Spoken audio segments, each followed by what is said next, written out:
Good morning, Ms. Dixon. Ma'am, you're charged with driving while your license is suspended. You're facing up to 6 months in jail and or a $2,000 fine. We're going to do probable cause. You have the right to remain silent. Anything you say can and will be used against you. You have the right to have an attorney present if you cannot afford one. In today's courtroom session, we're watching a tense lineup of cases ranging from suspended license violations to decade-old felony warrants and multiple DUI. Please, these aren't simple traffic mistakes. Each defendant comes in with a different story, different history, and very real consequences waiting on the other side of the judge's bench. And this judge does not play games. You'll see moments of frustration, surprising honesty, legal breakdowns, and some incredibly serious warnings about extradition, probation violations, and mandatory interlock devices. Pay close attention to the judge's logic, the attorney's strategies, and how every choice the defendants make influences their futures. Let's get into it. Identified by her Texas driver's license. The officer ran the defendant's information. It showed that her license was ineligible and that she did not have any confirmed insurance. The Montgomery County Sheriff's Office and Humble PD confirmed the warrants. Okay, can you run her license now? Yes, Your Honor. It is not eligible right now. Ms. Dixon, I'm going to find that there's sufficient probable cause to go forward with your case. I'm ordering you as a condition of your bond not to drive. I do not care what's going on in your life. If you do not have a Texas driver license and liability insurance in your name, you are not allowed to drive. If I find that you do, I will revoke your bond, put you in jail. Do you understand? I have one question. This moment highlights one of the most common themes in misdemeanor and warrant-related cases. Judges are strict about driving without eligibility or insurance because it creates huge liability for the county. When the judge says, "I don't care what's going on in your life," he isn't being harsh. He's setting a legal boundary. Driving without a license is viewed as a repeated disregard for court orders. Notice how quickly he cuts her off when she tries to ask a question. That's intentional. Early-stage hearings are not the time to argue or explain. Judges want compliance first, conversation later. What would you have done in her situation? Well, that's a good attitude to have. That really is, because it could be a lot worse. You could always be 6 feet under, right? Right. Your lawyer is asking me to set you a bond, but I'm really concerned. This case is very old, and you've been out literally. She's been on the lam for 10 years, Dave? Well, the warrant was on November 9, 2015 for this one, Judge. But the surrender for the judgment roll was on, well, actually, the enrollment date was February 16th, but the surrender notice to file was April 2020. So I don't know what kind of efforts they went, but the actual forfeiture date was in 2015. Do you know, do they really want, are they going to I come? mean, that's, like with the other ones, I can only confirm the initial teletype confirming that the warrant is valid and they do still want her. We've tried to reach out to, I'm sorry, Mr. Kim has tried to reach out to the demanding jurisdiction to see how serious of a case is it? Are they really going to come back? But he's been unable to reach anyone. And I mean, it's only been, 30, 45 minutes. So, your lawyer's asking me to set you a bond. Because of the nature of the case, the type of case it is, and because of the age of the case, you're asking for. Your Honor, the state's asking for $10,000 because it is a possession of controlled substance with intent for oxycodone and the fact that it's been in forfeiture status since 2015. This isn't one where it's a to-be warrant. It's one where she appeared in front of a judge, stated she would return, and then she didn't do that. You want $1,500, Judge. My client has expressed to me that she is a college student. She has expressed to me that she only works for, because she's in school, Uber and DoorDash. She has expressed to me that she has an attorney that is working because she does want this behind her. She can't have this when she graduates in May, if I'm not mistaken. I have explained to her the ramifications if this court was to give her the bond, that she has to that attorney either has to get her a date set there or she has to go turn herself in within the 14 days. She does not have any other criminal history or connection or contacts with police that were dismissed or otherwise, except for this one case from 2015. This entire exchange shows the tug-of-war between the defense and prosecution when setting bond in older cases. The prosecution wants $10,000 because the defendant disappeared nearly a decade ago. The defense argues for $1,500 due to her financial hardship and student status. The judge's decision to land at $5,000 reflects a balance between accountability and fairness. But pay attention to the judge's tone. He makes it absolutely clear that this bond is a one-time opportunity. If she fails to self-surrender to Mississippi within 2 weeks, the consequences escalate fast: zero bond hold, nationwide warrant, and no second chances. That's a massive legal risk. you have to go turn yourself in. If you fail to do that, I will revoke this bond. I'm going to set it at 0. I will issue a nationwide warrant for your arrest. Obviously, I mean, you can't run forever, right? We're going to get you again. And this time I will physically hold you until Louisiana comes and gets you. Do you understand? I do, Your Honor. Okay. So just knowing that, he has made the bond for $5,000, is that something that you can, or you or your family is able to post? Because if not, 5,000 cash? it's 5,000. Oh, no, I have a deaf baby. I'm a single parent. My husband died 3.5 years ago. I'm on a fixed income. That's why I do DoorDash, and that's why I do Uber on the side, just to help, So I said that to say that the waiver, if he sets the bond, then the waiver goes away. They don't come and get you. You don't get to have the bond and wait for them at the same time and see which one happens first. So if you're not going to be able to pay the money, then you can, the option is to leave the waiver that you have in place that you signed on, I think 2/27, and then let them see if they're going to come get you or not. But your time, you don't lose the time that you've already been in custody. So when you buy, I'm confused, when you behind, What did you waive? Right off that 227? So you have 1, 2, 3, 4, 5, 6 days credit. We give them 14 days to come get you. If they don't come get you within the 14 days, we release you. They file a dismissal, I sign it, and then they let you go. If that happens, the warrant will always remain active. And that warrant will always remain active until you physically go back or somehow go back to Louisiana and take care of it. That said, if you want to make this bond, you have to withdraw that waiver that you have, and then you lose those 6 days. So if you withdraw it and you don't make the bond, you lose all that time, and you basically it's told until you re-waive or you make that bond. I only say this because of the age of the case and the fact that I didn't know she had counsel in Mississippi. It's very, very rare, but I have been seeing it happen here and there, is if local counsel there can get a new setting date. Like I said, it's incredibly rare. I can count on one hand the amount of times it's happened. What do you mean, get a new setting date? So even if they don't appear with sufficient evidence, the Marsh Sheriff's Office says she's in our custody and her persons is here, and for a variety of factors, I can't speak to Mississippi because I'm not licensed there and I don't work there, is whatever sufficient factors they have to set a new date for her to self-surrender versus outside of the fugitive, they'll recall the warrant. So like I said, it's incredibly, incredibly rare, but only because of the age of the warrant and the fact that she has counsel there. Well, but we don't know that. Well, but I'm saying if the information for that counsel can be sent to. I mean, I'm not going to give you a PR bond. This case is 10 years old. You've been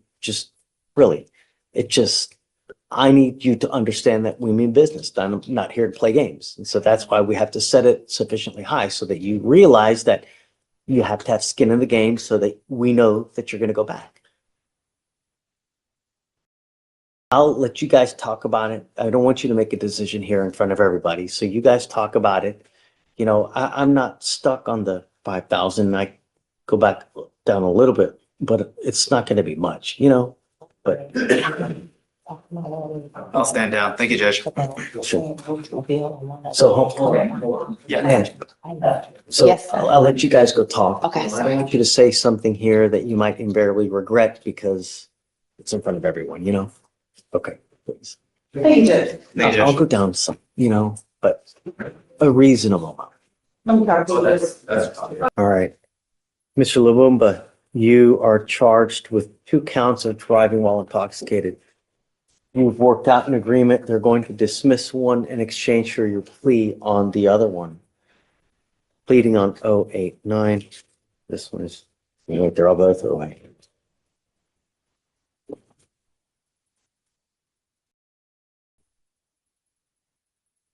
The agreement that you have is 180 days in jail to be probated for 15 months. As part of the agreement, you will do a DWI education class. You will do 3 victim impact panels, substance abuse treatment. You will also do what's called a TRAS. The TRAS is an evaluation to see what other conditions you may need. They will probably because the fact that you have 2 open DWIs, they will probably add other conditions. It may be supportive outpatient treatment. It may be intensive outpatient treatment. I don't know. It may be inpatient. I have no idea.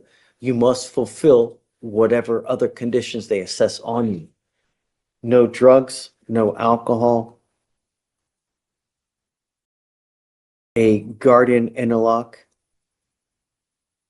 25 hours of community service.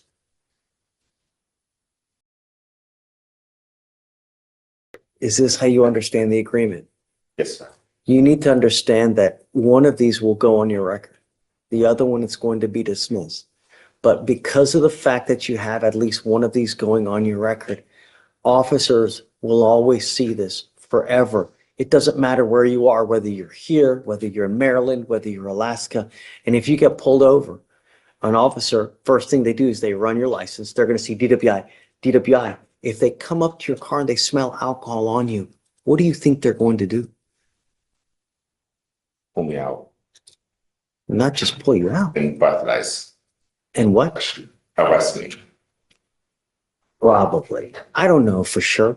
But chances are they're going to see DWI, DWI. If they come up to you, they smell alcohol, it's probably not going to go well for you.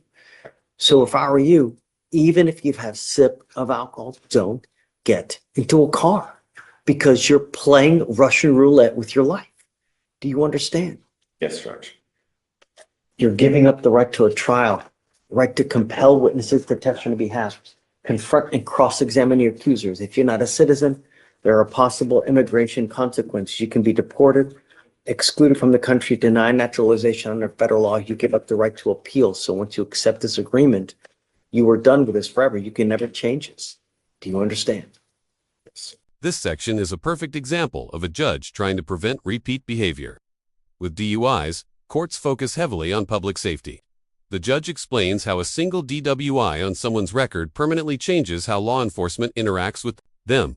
From now on, any officer who pulls him over will see the DWI history before even walking up to the window. And if the officer smells alcohol, the situation escalates instantly. The interlock requirement, the evaluation programs, and the explicit no alcohol condition aren't optional. They're the court's attempt to keep both the defendant and the public safe. These warnings aren't exaggerations. They're rooted in real-world outcomes. Thus today promising us you're not going to drive. Do you understand? Yes. You said it was? It is eligible. It is. Oh, it is It is, Yes. yes, Your Honor, it's eligible. It's an eligible New Hampshire driver's Yeah, license. okay, as long as you have a valid license and you have liability insurance. So you must have car insurance. If you don't have car insurance, you're not allowed to drive. Do you understand? The other thing that you need is that if you're going to drive in whatever car you drive, you must have an interlock in it. Do you understand? Yes, Judge. So if I find that you don't have an interlock, it goes in lockout because you failed to pay for it. I'm going to issue a warrant for your arrest. If you don't remain in compliance with this, like you don't do your stuff on time, I'm going to issue a warrant for your arrest. If you're living in Maryland and I have to issue a warrant for your arrest and they pick you up in Maryland, holy moly, you're going to sit in jail for a very long time. So if you ever have any problems, you need to get in contact with Will. You need to get in contact with the Shatoria, because if not, and it goes into warrant status and you get picked up on it, you're going to be sitting for a long time. Do you understand? Yes, It Judge. takes forever in a day to extradite someone from another state to here. I mean, we're talking weeks. Do you understand? I'm not asking much. All I want my streets safe. That's it. All right. How do you plead to the DWI? Guilty or not guilty? Guilty. I'm going to find you guilty. Like I said, I'll follow the agreement. Your other case will be dismissed. Good luck to you, sir. Thank you. Are you working now? What are you doing with yourself? I found about a main Okay. and yeah, You're working currently. yeah, it's Okay. It's never about the money. I could give a rat's ass about the money. I don't care about the money. I'm going to waive all your fees. Okay. I don't care about the money. But what I care about is public safety. I'm now taking off around probably, $6,000 in fines and fees off you now, Mr. LaBoma. Thank you, sir.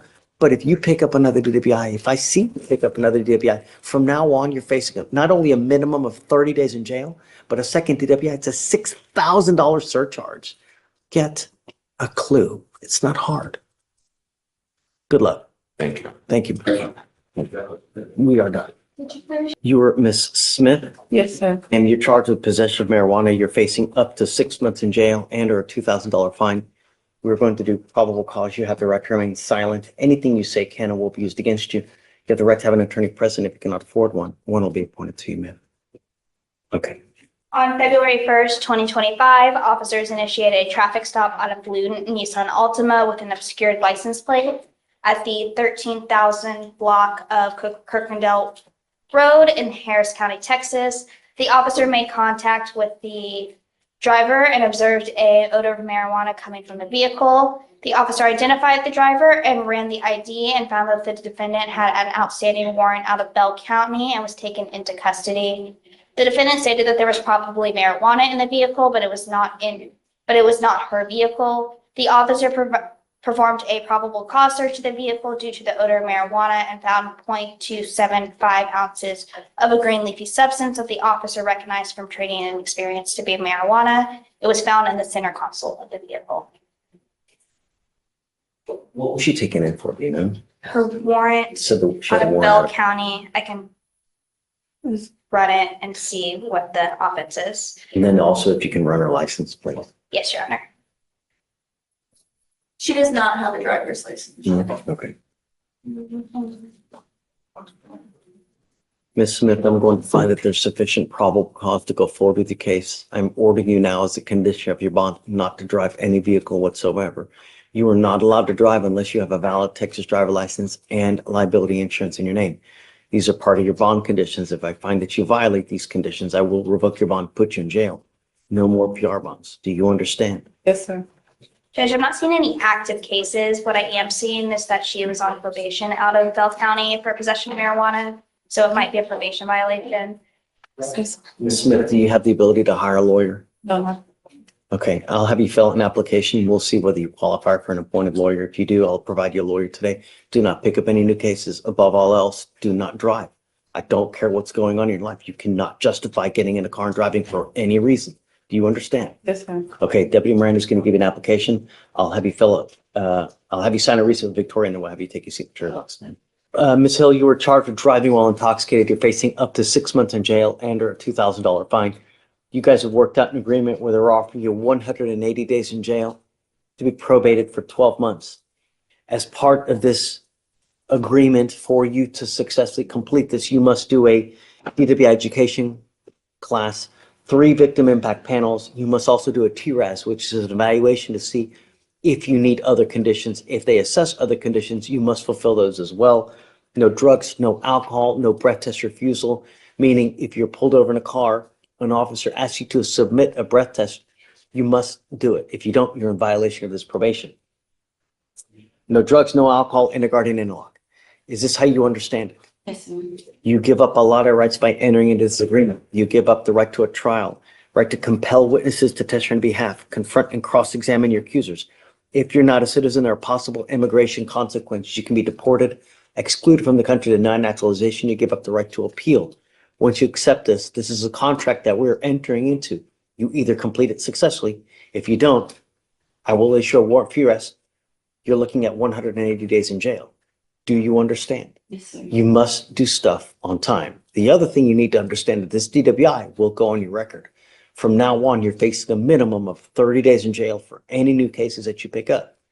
The other thing is this, is if you get pulled over, I don't care if it's today, tomorrow, 5 years, 10 years, officers will see that you have a prior DWI. If you smell like alcohol, it's probably not going to go well for you. So I would never, even if whatever you're doing, even have a sip of wine, I wouldn't get into a car. It's a huge risk. Do you understand? How do you plead to the offense of driving while intoxicated now? I'm going to find you guilty. I will follow the agreement, sentence you to it. What do you do for a living, man? Judge, if I may, before we get to that, regarding the interlock, she does not have a car. She has not been driving. She's been operating under a no driving affidavit. I asked her today if she's going to get a car. I think she's still scared to get behind the wheel of the car. Chief said that we can talk about that condition here today. Okay, so you need to understand that if you're not going to drive, then, I mean, we're not going to put an interlock if you're not going to drive, but you must have a portable device. You have to understand though is that we send orders to DPS in Austin so that every officer in the state knows that if you get pulled over, you're driving a car, you're supposed to have an interlock. If you don't, they're going to arrest you on the spot. So when you say that you're not going to drive, I really, really hope you're not driving, because if you do, it's just not going to go well for you. Do you understand? Listen, You will be signing an affidavit with us today promising us you're not going to drive while you're on this probation. If you do eventually get a car and you want to, you can. I'm not going to suspend your license today. So I don't know about the ALR hearing, but if you have a license, the only restriction you have is you must have an interlock. So if you want to, you let us know, let your probation officer know, you get the interlock, and then you're free to drive. But don't drive until you get permission.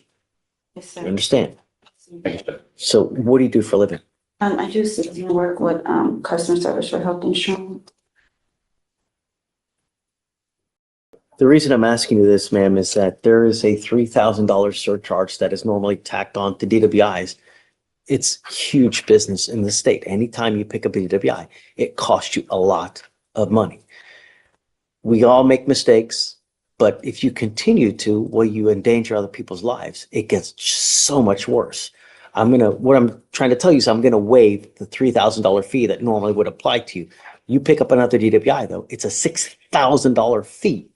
Do you understand? Not to mention a minimum of 30 days in Yes, sir. jail. Just don't get into a car. It's really easy. Even if you've had a sit, that's it. All right. Thank you, Judge. Good luck to you, man. Thanks, Thank you, Your man. Honor. Thank you. Yes, ma'am. Are we waiving all victims or just? So reduce it, and then we'll kill the 3,000, and then run the court costs as well. All right. Good luck, Ms. Hill. So you're charged with false report to a peace officer or to a police officer. You're facing up to a year in jail, up to 6 months in jail, and or a $2,000 fine. We're going to do probable cause. You have the right to remain silent. Anything you say can or will be used against you. You have the right to have an attorney present. If you cannot afford one will be appointed to you, sir. Your Honor, on January 17th, 2025, officers were assigned to an auto theft case. The initial police report was taken by a deputy who spoke with the defendant, who stated that he rented a 2023 Toyota Camry from Toro. The defendant stated that he was going out with his friends when he parked the car at a Walmart in Humble on January 16th. When he returned on the 17th, the vehicle was missing. The officer made contact with the witness, who stated that on January 15th, she observed a post on Craigslist for the vehicle. The witness met with the seller on January 16th at a Walmart, which is in Fort Bend County, and the witness purchased the vehicle for $16,000 in cash and collected a title and bill of sale. The witness attempted to title the vehicle when she learned that the vehicle's title was fictitious and that the vehicle was stolen. Another witness stated that she rented the vehicle from the defendant on January 13th and it was to be returned on January 17th. That witness stated that the vehicle was equipped with a GPS and tracking device. The officer observed the defendant's car was never near the Humble area on January 16th, but it said it was in Southwest Houston, near the Richmond and Rosenberg area. The officer contacted the defendant again and asked where he parked his car so that he could look at the surveillance footage at the Walmart location. The defendant struggled to answer the question and stated that he parked in the back left of the parking lot. The officer then attempted to contact the defendant again to come in and provide a statement, but the defendant did not answer or return any of the officer's phone calls. So you said he reported the car stolen Yes, Your Honor. on On January, find the the date. 16th, right? I think you said. He said that the vehicle was stolen on the 17th. 17th. So did he try to negotiate a sale as well? Let's see who the seller is. So let me ask you this. She Yes, Your Honor. purchased the car for how much? And did she give- $6,000? And did she give that amount of money to? Yes, in cash, Judge. Did she get the money back? I haven't been able to speak with her yet because it's out of Fort Bend. So Oh, so, okay, so that transaction happened in a different county? Fort Bend, yes. Okay, so that's wouldn't concern us here. Yes. Right, okay. All right, Mr. Burris, I'm going to find that there's probable cause to go forward with your case. I'm ordering you now as a condition of your bond not to have any contact with the complaining witness in this case. Do you understand? If I find that you do, then I'm going to revoke your bond, put you in jail. I will do everything in my power to protect this county at all costs. Do you understand, sir? Yes, sir. I'm also ordering you as a condition of your bond not to be in possession of any weapons as well. Can you run his license to see if he has a valid Texas driver license, please? Yes, Your Honor. It is eligible, Your Honor. I'd like you guys to please, if you don't mind, do a rip, Yes, see Your if there's any restitution that's available in this case. Okay, I want to make sure that every party is made whole in this one way or the other. Okay, please. Mr. Burris. Today's session covered a wide range of cases, but they all shared the same message. Courtroom decisions carry long-term consequences. Whether it's a suspended license, a 10-year-old felony warrant, or a DWI probation plan, every ruling affects someone's freedom, finances, and future. We saw how bond decisions are made, how probation terms are set, and how judges balance fairness with public safety. These moments are a reminder that even small choices can lead to major legal outcomes. If you found this breakdown helpful, make sure to hit like, drop your thoughts in the comments, and subscribe for more powerful courtroom analysis and real-time legal insights.